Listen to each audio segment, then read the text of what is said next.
regardez, il est dos au jeu. Et là, ils vont se retourner à mettre ce ballon dans la bonne zone. Paxson Daka qui se retourne trop vite, qui est en train de redescendre quand il tape ce ballon. C'est dommage.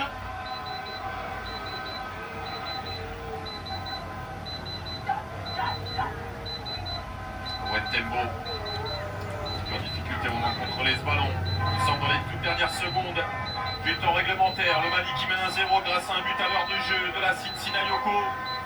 Et la Zambie qui obtient un énième coup de pied arrêté, corner. Et là maintenant pour Kangwa, il va falloir régler la mire pour l'instant, les occasions les plus intéressantes sont venues notamment sur les touches de Banda.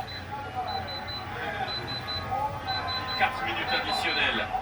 Tembo, on voit pas de loin, personne ne l'attaque, la frappe à terre, interceptée par Paxson Daka. Kangwa qui essaie de trouver une fenêtre de centre, pied gauche, il y a du monde, au second poteau avec cette tête qui termine juste au-dessus pour Benson Sakala. Ouais, alors même s'ils sont battus, ils gênent quand même le joueur qui met le coup de tête, le défenseur malien, regardez, c'est intelligent, ce centre, voilà, qui bloque le gardien, qui ne peut pas y aller. Ouais, et heureusement qu'il est là, au contact, Koulibaly, même s'il n'arrive pas à avoir le ballon, il empêche son adversaire direct d'être dans le confort et de pouvoir cadrer ce coup de tête.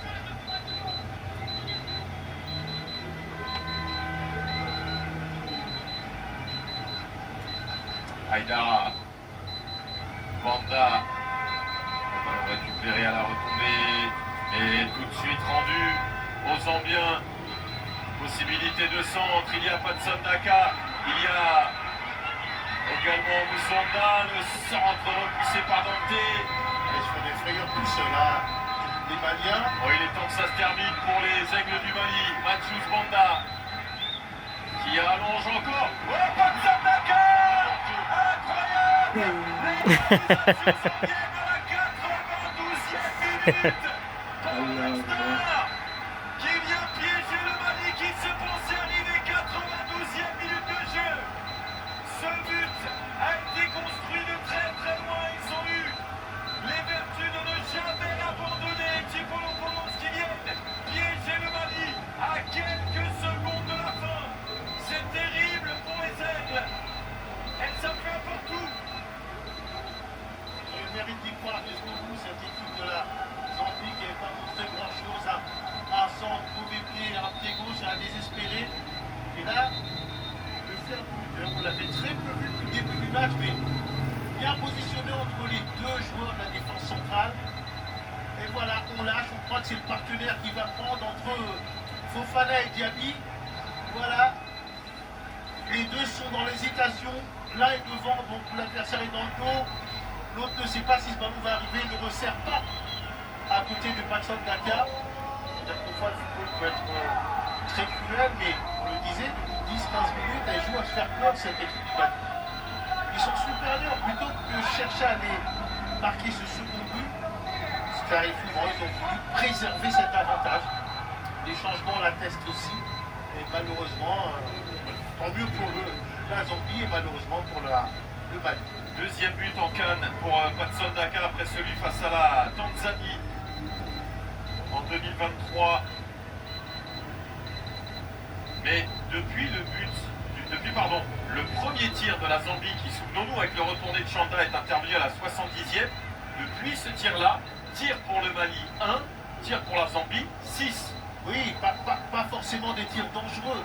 Ouais, mais ils ont mis la pression. Voilà, ils ont mis la pression, ils ont cherché à aller vers l'avant, ils ont cherché à se retrouver devant le but. Et ce Mali, peut-être ne sentant pas le danger, s'est mis dans la tête qu'en subissant, il réussirait à juguler les attaques zambiennes qui n'avaient pas créé beaucoup de danger jusqu'à présent. Mais attention, nouveau centre. Peut-être le dernier souffle du Mali pour aller marquer le deuxième but. Et c'est bizarre parce que j'ai découvert à l'image de Doumbia les entrées maliennes intéressantes.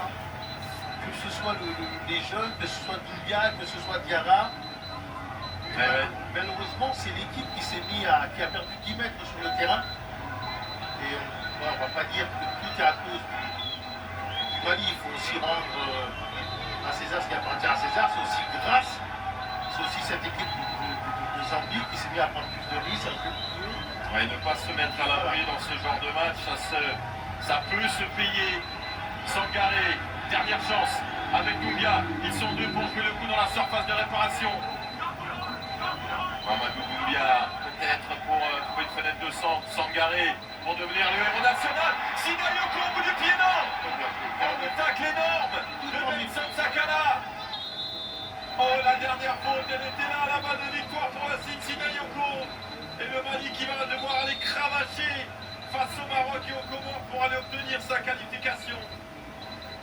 Et regardez, là, il intervient au bon moment. Il sent bien le moment où il doit aller tacler pour sortir ce ballon.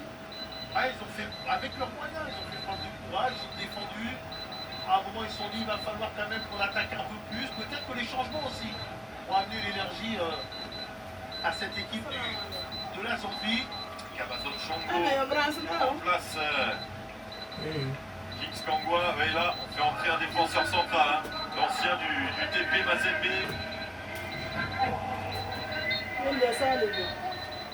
Eh bien, il n'aura même pas le temps d'entrer. On va en rester là. Terrible regret pour le Mali, piégé dans le temps additionnel par la star zambienne Patson Daka. Le Mali perd 2 points ultra précieux et devra les récupérer face au Maroc lors de la prochaine journée. Ouais, le Mali n'a pas fait un mauvais match, ils ont été dominateurs, ils ont mené, ils ont eu après.